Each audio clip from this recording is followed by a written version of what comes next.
오늘 2월 4일 화요일에 기도 11조 둘째 날은 로마서 1장 1절의 말씀을 중심으로 하여서 부르심의 은혜라는 제목을 가지고 우리가 함께 은혜를 받도록 하겠습니다. 여러분 어때요? 여러분들은 하나님이 나를 부르셨다 그걸 확실히 믿습니까? 예, 참 이 하나님의 그 콜링을 확신하면은 우리의 삶에 굉장한 역사가 이루어질 수가 있습니다. 하나님은 나를 부르셨다. 이것만큼 얼마나 그죠? 귀한 것이 어디 있겠습니까? 하나님의 부르심이라는 것은 다른 말로 이제 소명이라고 말합니다. 소명. 보통 우리가 사명을 감당한다 이렇게 하잖아요. 그죠? 하나님이 맡겨주신 일을 여러분들이 이제 감당하는 것을 이제 사명이라고 말하죠. 그런데 우리가 이제 사명을 감당하기 전에 이 소명의 의식이 있어야 돼요. 하나님이 나를 부르셨구나. 소명 의식이 없는 가운데 일을 하면은 사명을 감당하지 못합니다. 소명 의식이 있는 가운데서 사명을 감당해야 사명을 감당하다가 보면은 여러 가지 참 힘들고 어려움이 참 많아요.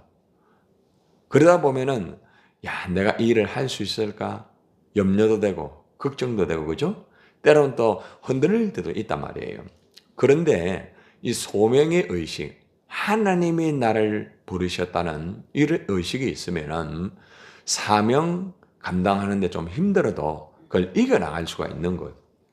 그래서 우리가 사명에 감당을 하기 위해서는 소명의 의식이 분명하고 또렷해야만 사명을 감당할 수 있다는 것입니다.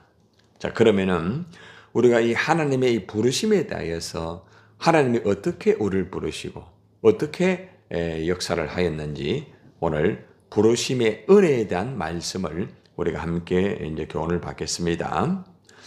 갈라디아서 1장 15절의 말씀을 여러분이 이렇게 보시면은 어떤 말씀이 있는가 하면은 사도 바울이 갈라디아 교인들에게 이렇게 말합니다.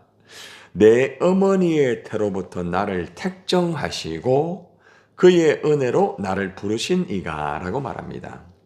다시 말하면은 나의 존재, 내가 이 땅에 태어나고 내가 이 땅에 존재하는 것은 어머니의 태로부터 나를 택정하였던 그 하나님. 내가 어머니의 태에 있을 때부터 이미 하나님이 나를 택정하였다는 겁니다. 택하였다는 겁니다. 그러니까 부르시기 전에 나를 먼저 택했다는 것입니다. 하나님이 택해야 부르심을 받을 수가 있어요. 이 말은 수많은 사람들 중에 여러분들을 다 이렇게 택했다는 거죠. 얼마나 귀한 거예요. 내가 수많은 사람들 중에서 하나님의 택함을 받았다. 이것만큼 귀한 거 어디 있겠습니까? VIP라는 말을 들어보셨죠? 그죠?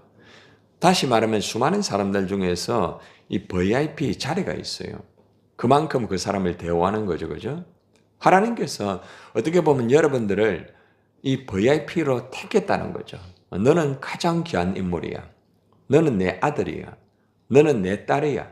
이렇게 하나님이 딱 나를 택정하였다는 겁니다. 어머니의 태중에 있을 때부터, 아니 그 전부터 하나님께서 나를 택정하셨다는 거죠. 그리고 그의 은혜로 나를 불렀다고 말합니다. 하나님이 그냥 택한 거로 끝나는 것이 아니라 은혜로 나를 부르셨다는 겁니다. 얼마나 귀한 거예요. 나의 어떤 스스로의 어떤 기준이 있기 때문에 내 어떤 자격이 있기 때문에 내가 부르심을 받은 게 아니라는 거죠. 하나님의 부르심을 받은 것은 온전하게 하나님의 은혜다.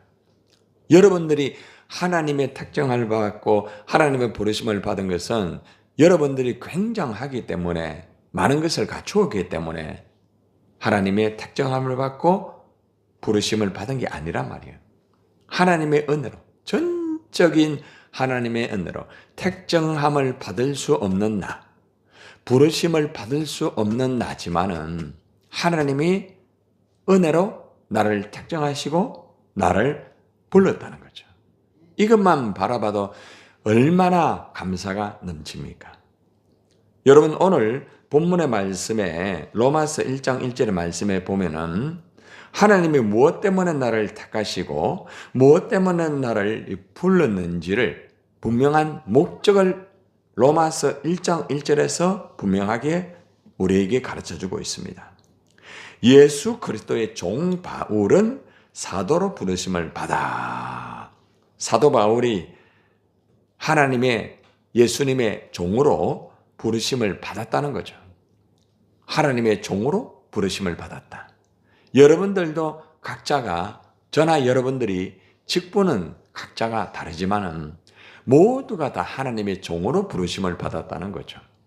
목사도 하나님의 종으로, 또 전도사님도, 또 권사님도, 집사님도, 여러분 모두가 하나님의 종으로 부르심을 받았다는 것입니다. 예수 그리스도의 종이에요, 우리는. 종은 자기 말 하는 게 아니에요. 종은 자기의 주권이 있는 게 아닙니다. 종은 자기 소유가 없어요. 주인의 주권에 의해서 움직이고 주인의 주권에 의해서 모든 것을 다 하는 것이 종입니다. 우리는 살아갈 때에 예수 그리스도의 종이라는 의식보다는 내가 주인의 의식을 가지고 살아갈 때가 있어요. 물론 주인의 의식을 가지고 일을 하는 것 필요합니다. 그러나 내가 주인인 것처럼 주님의 자리에 내가 올라가면 안 돼요. 절대로. 이 교회의 주인은 누구예요? 예수 그리스도예요. 예수 그리스도. 예수 그리스도의 머리라 했잖아요. 그죠? 네. 목사가 아니에요. 목사는 종이에요. 그렇기 때문에 우리가 알아야 되는 것은 나는 예수 그리스도의 종으로서 부르심을 받았구나. 종으로 부르심을 받았으면 종 노릇을 해야 될 거 아닙니까? 주인 노릇하면 절대로 안 됩니다. 그래서 우리가 항상 하나님의 은혜 가운데서 이 부르신 목적을 분명히 알고 어떤 일을 해야 되는가 하면은 여기 보니까 하나님의 복음을 위하여 택정함을 입었다. 복음. 전도를 위하여서 하나님이 택하여서 불렀다는 거죠. 여러분 우리가 하나님의 종으로 그리스도의 종으로서 많은 일들을 합니다. 여러분들이 예배하는 가운데서 안내도 하고 그죠? 여러 가지 또 찬양도 드리고 또 여러분들이 식당 봉사도 하고 기도하고 여러 가지 하지만은 특별히 그 가운데에서 여기 보니까 복음을 위하여 택정함을 입었다. 많은 일들이 있지만은 어떤 것도 다 모두 귀하겠지만은 그 중에 더 귀한 것이 뭔가 하면은 복음을 위하여 택정함을 입었다. 여러분들이 각자가 직분은 다 다르지만은 예수 그리스도의 종으로서 목사나 전도사님이나 권사님이나 집사님이나 모든 여러분들이 복음을 위하여 택정함을 입었다는 걸 알아야 돼. 내가 전도를 위하여서 택정함을 입었구나. 그래서 목사도 전도해야 되고 권사님도 전도사님도 집사님도 우리 모든 성도들도 복음을 전해야 되는 거예요. 그래서 이 복음을 통하여서 하나님의 나라가 이루어지게 되는 것이고 복음이 땅끝까지 이루어질 때에 예수님이 이 땅에 오게 되는 것이고 그렇죠? 마지막에 최종의 하나님의 천국의 역사가 이루어질 수가 있다는 것이죠. 우리는 나를 부르신 목적이 복음을 위하여라는 것을 항상 인식해야 됩니다. 그래서 우리는 어떤 자리에서든지 복음의 사람이 되어야 되고 어떤 사람을 만나든지 복음의 말을 증거해야 되겠죠. 그죠? 내가 복음을 위하여서 택정함을 받았구나. 이것을 여러분이 잊지 말아야 되는 것입니다. 하나님께서 여러분들을 복음을 위하여 택정함을 이렇게 했는데 하나님이 여러분을 어떻게 만드시고 어떻게 이렇게 형성하게 만드는가 하면은 로마서 8장 30절에 보면은 4단계로 이루어지고 있는 말씀이 나와요. 또 미리 정하신 그들을 이걸 예정이라고 합니다. 예정. 한번 따라봐요. 예정. 하나님이 나를 미리 뭐 했다고요? 정했다는 거예요. 정했다는 거죠. 자, 그리고 난 다음에 또한 부르시고 부르신 그들을 이라고 말합니다. 이게 소명입니다. 소명. 예정. 그 다음에는요. 소명. 자, 그리고 난 다음에 또한 의롭다 하시고 의롭다 하신 그들을 이라고 말하는데 이것을 칭의라고 말합니다. 따라해 보세요. 칭의. 의롭다. 나를 의롭다는 거죠. 내가 굉장한 것을 갖추었기 때문에 의로운 게 아니라 하나님께서 예수님께서 예정하시고 소명으로 불러가지고 너는 의롭다 이렇게 한 거예요. 십자가의 은혜로 우리가 의롭게 된 거예요. 내가 의로운 행동을 하였기 때문에 의로운 것이 아니라 믿음으로 의롭게 되었죠. 그죠? 그런데 어제 말씀드렸죠? 믿음은 하나님 주신 뭐라고요? 선물이라고 했죠. 그죠? 그러니까 내가 굉장하여서 칭의로운 그런 존재가 된 것이 아니라 모든 것이 하나님의 은혜라는 거죠. 그리고 마지막으로 영화가 나옵니다. 영화. 또한 영화롭게 하셨느니라 이렇게 나옵니다. 영화. 여러분이 영화롭게 된다. 영화롭게. 영화롭도다. 우리가 이 단어는 사실은 하나님 예수님에게 쓰는 단어예요. 그런데 우리가 영화롭게 되었다는 거죠. 얼마나 놀라워요. 그래서 로마서 8장 30절에는 네 가지의 단어가 나오면서 우리가 복음을 전할 수 있는 사람으로서 하나님이 어떤 과정을 통하여서 어떻게 우리를 하시는가 나오죠. 한 번 더 복습을 해봅시다. 하나님이 예정하시고 소명하시고 칭의하시고 영화롭게 하셨다. 이것이 네 가지의 단계를 통하여서 우리를 다 만드시고 우리를 통하여서 역사하신다는 놀라운 네 단계의 말씀이에요. 조금 신학적인 용어지만은 여러분들에게 제가 풀어서 말씀을 드린 거죠. 아하, 내가 복음을 위해서 하나님의 존재로서 종으로서 살아가고 있지만은 이 모든 것은 하나님의 예정 속에서 이루어질 수 있었구나. 그리고 하나님의 부르심 속에서 내가 존재할 수 있구나. 내가 의롭게 되는 것도 하나님의 은혜 가운데 의롭게 되었구나. 그리고 마지막 최종적으로 영화로운 존재로서 내가 복음자로 살아가고 있다는 것을 여러분이 잊지 말아야 된다는 것입니다. 하나님의 예정과 소명과 칭의와 영화를 통하여서 내가 복음의 사역자로 존재하고 있다는 것을 순간순간마다 여러분이 기억하면서 감사해야 되겠죠? 자, 그러면은 하나님의 부르심을 받은 이 사람의 우리의 이 자세가 어떤 자세를 가지고 살아가야 되는가 하면은 첫 번째는 베드로전서 1장 15절의 말씀인데요. 오직 너희를 부르신 거룩한 이처럼 한번 따라봐요. 너희도 모든 행실에 거룩한 자가 되라. 어떤 자가 되어라고요? 거룩한 자가 되어라. 모든 행실이라고. 행실. 다시 말하면 행실이라는 것은 여러분 말하는 것, 여러분 행동하는 것, 여러분 살아가는 것, 다 이게 포함되는 거예요. 모든 행실에 거룩한 자가 되어라. 이 말은 뭔가 하면은 구별된 삶을 살아라. 말을 할 때에 구별된 말을 해라. 세상 사람들 말하는 그런 말 하지 마라. 세상 사람들과 다른 구별된 말을 하여라 이 말이에요. 살아갈 때에 세상 사람들하고 똑같이 그런 식으로 살지 말고 세상 사람들과는 구별된 삶을 살아라 이 말입니다. 모든 행실의 말, 행동, 삶 이런 것들이 구별되어라. 여러분 자신 한번 돌아보세요. 나는 얼마나 하나님 앞에서 또 세상 사람들 앞에서 내가 구별된 말을 하고 있는가?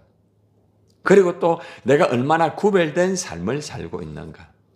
우리가 복음을 전하는 것 참 중요합니다. 자, 그런데 잘 들으세요.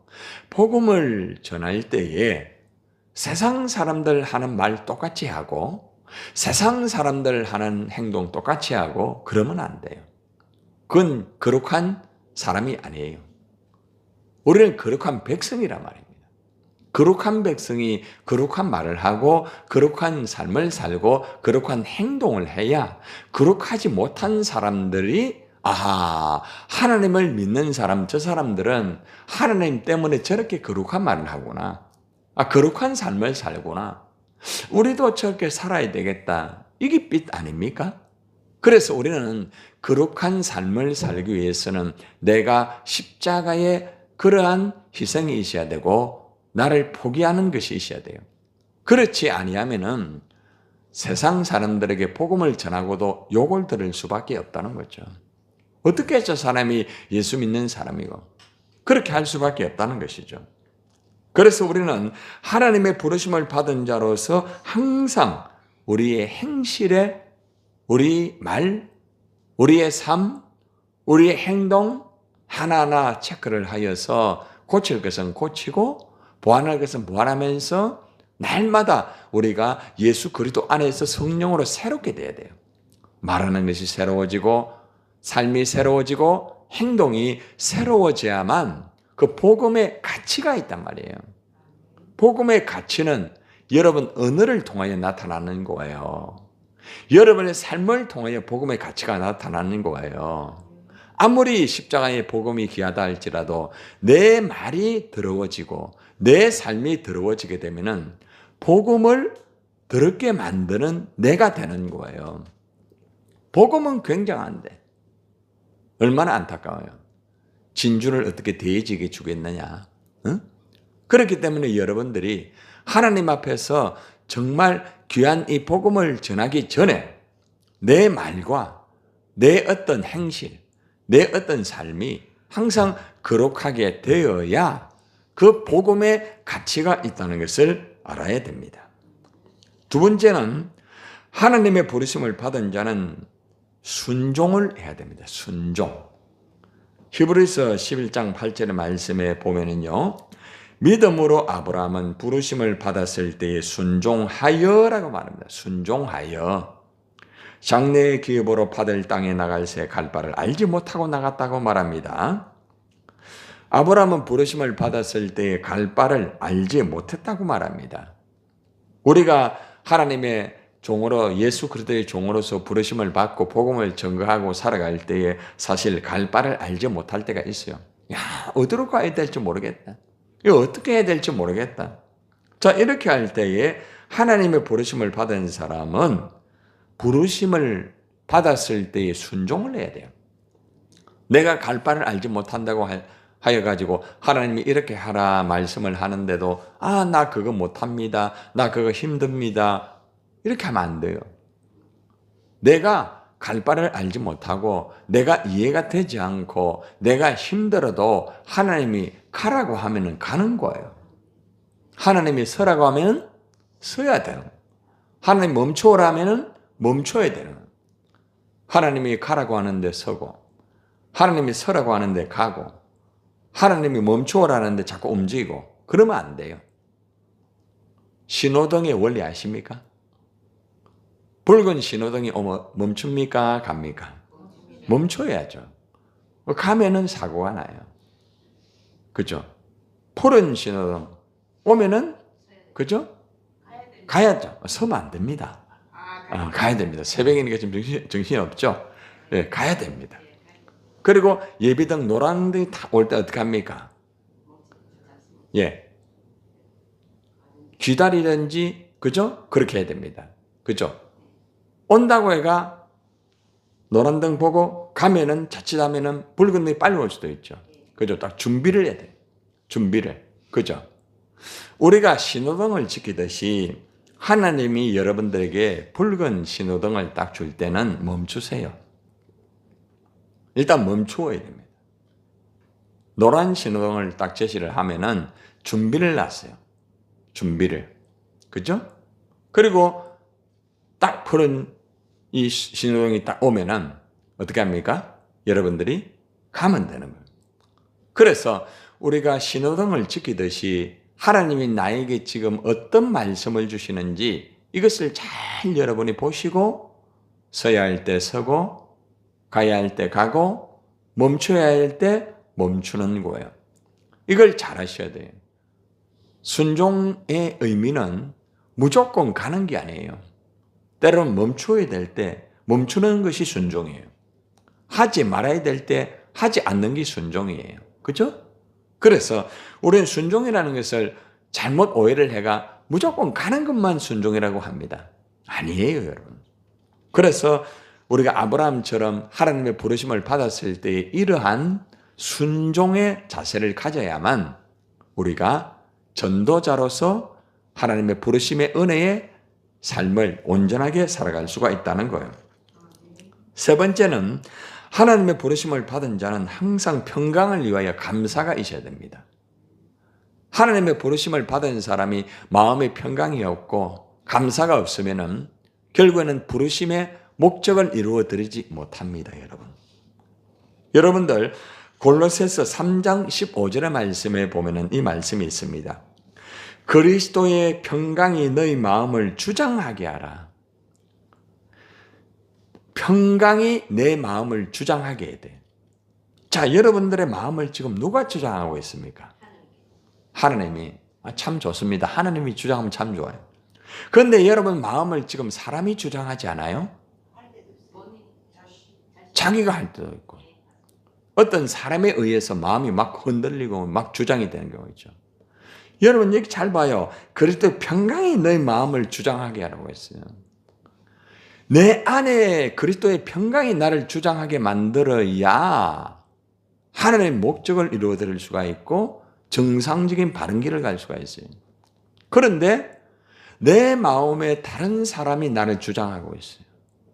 여러분이 다른 사람에 의해서 막 힘든 경우 있잖아요.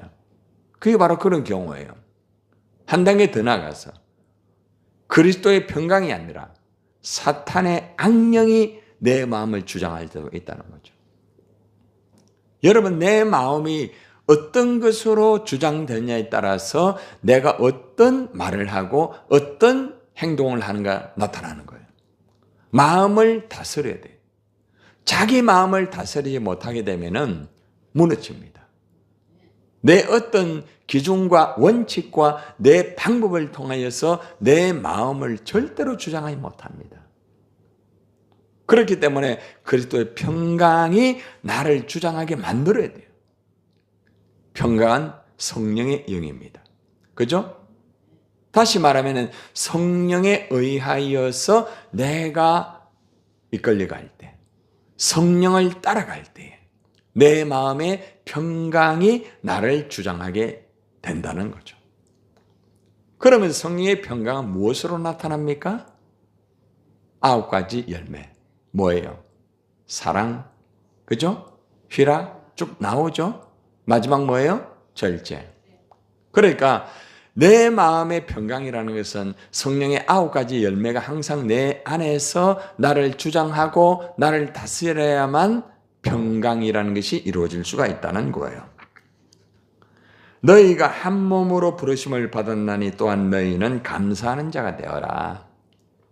부르심을 받은 사람은 언제나 평강을 따라서 입에서 감사가 나와야 돼요. 불평이 나오면 안 돼요. 우리 복음 전하는 사람은 입에서 불평하면 안 돼요. 환경 때문에 불평하고 사람 때문에 불평하고 이러면은 부르심을 받은 복음의 전도자로서 살아갈 수가 없어요. 환경이 힘들고 사람이 힘들어도 불평하지 말고 하나님 앞에서 지금 나를 훈련시키고 있구나. 하나님이 나를 온전한 도구로 사용하기 위해서 나를 지금 연단하고 있구나. 이걸 보면서 환경과 사람에 의하여서 내가 이끌리는 것이 아니라 하나님의 평강에 이끌리면서 내 입에서 감사가 하나마다 나와야 되는 거예요. 그래서 여러분들 입에서 감사가 나온다고 하면은 여러분들은 평강에 의해서 지금 마음과 언어와 삶이 되고 있다는 거예요. 그러나 반대로 여러분 입에서 불평이 나온다고 하면은 여러분들은 평강의 마음이 주장하는 것이 아니라 사탄의 악령이 주장한다든지 사람에 의해서 여러분들이 움직이고 있다는 거예요. 그렇기 때문에 우리는 항상 하나님의 부르심을 받았으면은 성령에 이끌려야 돼. 아주 중요한 거예요. 그리고 항상 감사를 해야 된다는 것입니다. 마지막은 하나님의 부르심을 받은 자는 부르심의 상을 위하여서 달려가야 됩니다. 부르심의 상이 여러분을 기다리고 있어요. 빌립보서 3장 14절의 말씀에 보면은 따라해 볼까요? 표대를 향하여 그리스도 예수 안에서 하나님이 위에서 부르신 부름의 상을 위하여 달려가노라. 상을 위하여 달려가라. 응? 부르심을 받은 상을 위하여 달려가라. 이 말. 하나님이 여러분을 위하여서 상을 딱 준비하고 있어요. 그 밥상이 아닙니다. 예? 밥상만 생각하지 말고 하나님 주시는 그 상, 의의 멸류관, 그죠? 여러 가지 멸류관이 있잖아요. 그걸 다 준비하고 있다는 거예요. 그래서 우리가 표대를 향하여서 예수님 안에서 이 부르심을 받은 부름의 상을 위하여 달려가야 되는 거죠. 오직 주님만을 바라보세요. 주님만을 바라보세요. 표대를 향하여 나가야죠. 예? 여러분, 세상의 말로 개는 짖어도 기차는 달린다. 예. 여러분, 개가 짖는다고 기차가 서면 됩니까? 응? 그런데 여러분 설 때 있어요, 없어요? 그러고 개하고 싸울 때 있어요, 없어요?